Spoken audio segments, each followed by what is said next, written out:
자, 82조 보시면은 물품 반환이 불가능한 경우라고 되어 있습니다. 그 1항을 먼저 보시면 요거 말씀드리기 전에 이건 우리가 일반적으로 물건을 사는 거랑 비슷해요, 여러분. 그 옷을 만약에 샀는데 다시 가서 뭐 교환이나 사이즈 교환이나 환불 요구하려면 어떻게 해야 돼요? 한 며칠 실컷 입어본 다음에 이렇게 갖다 주면 바꿔주나?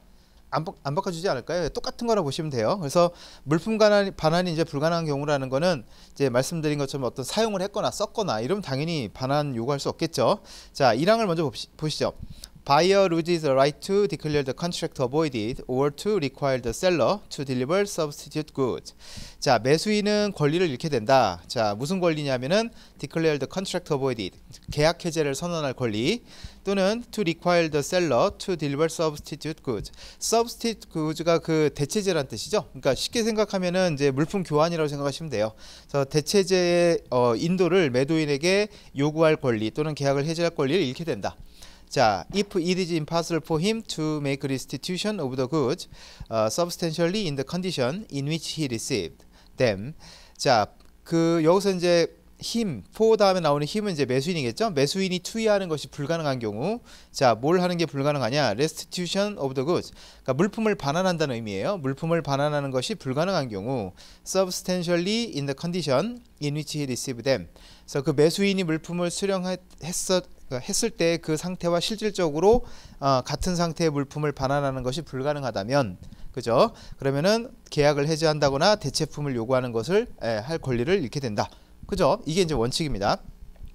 자, 2항으로 넘어가면 이제 2항은 1항의 예외라고 보시면 돼요. 원상태로 물품 반환이 안 되는데도 계약을 해지하거나 또는 어떤 물품의 대체품을 요구할 수 있는 경우라고 보시면 됩니다. 자, preceding paragraph does not apply. 그 전항은 적용되지 아니한다. 자, A를 보시면 if the impossibility of making restitution of the goods. 자, 만약에 물품의 반환의 불가능 또는 of making restitution of the goods substantially in the condition in which the buyer received them.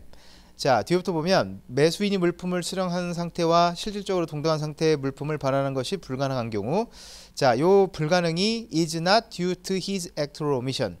그의 자기 또는 부자기로부터 기인하지 않은 경우, 즉 매수인이 원상태로 돌려줄 수 없는 이유가 누구 잘못이 아니다? 쉽게 말하면 그게 매수인의 잘못은 아니란 얘기죠. 예. 자, 그 다음에 B, the goods or part of the goods have perished or deteriorated as a result of the examination provided for in Article 38. 자, 물품 또는 물품의 일부가 have perished or deteriorated. 자, 밑에 해석을 보시면 어떻게 돼요? 멸실됐거나 변질됐거나. 예. 자, 무엇의 결과로 멸실이나 변질이 됐대요? As a result of the examination. 검사 38조에 규정하고 있는. 기억나세요? 38조. 매수인이 물품을 받으면 물품을 검사하는 게 뭐 권리일 수도 있지만 뭐라고 그랬었죠? 의무라고 그랬었고, 그때 중요하게 다뤘던 게 뭐였어요? 오, 기억 다 하네요. 그 검사를 해야 되는 기간이 단기간, short라는 거 기억나시죠? 예. 자, 매수인이 물품을 받았으면은 검사를 해봐야 될 거 아닙니까? 그러면 뭐 쉽게 말하면 포장도 뜯어봤을 거고, 일부는 좀 써봤을 수도 있겠죠. 예, 그러면 그것도 원상태가 아닌 거잖아요.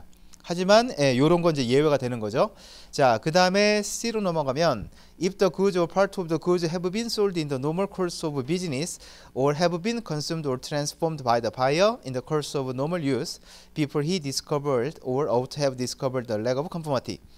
자, 물품 또는 물품의 일부가 have been sold, 팔렸어요. 예, in the normal course of business, 뭐 정상적인 사업 과정에, 영업 과정에서 일부가 팔렸고, 또는 have been consumed or transformed by the buyer, 매수인에 의해서 소비가 됐거나 또는 변형이 됐어요.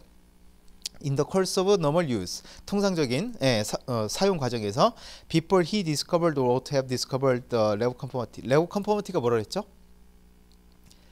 요거 불일치로 해석한다 그랬죠? 그래서 불일치를 발견했거나 발견했어야 하기 전에 이미 조금 썼네, 이미 조금 팔아버렸네, 그러면 이제 그 부분 때문에 환불 안 됩니다, 이렇게 하면 안 되는 거죠. 그래서 이런 경우도 인정이 됩니다.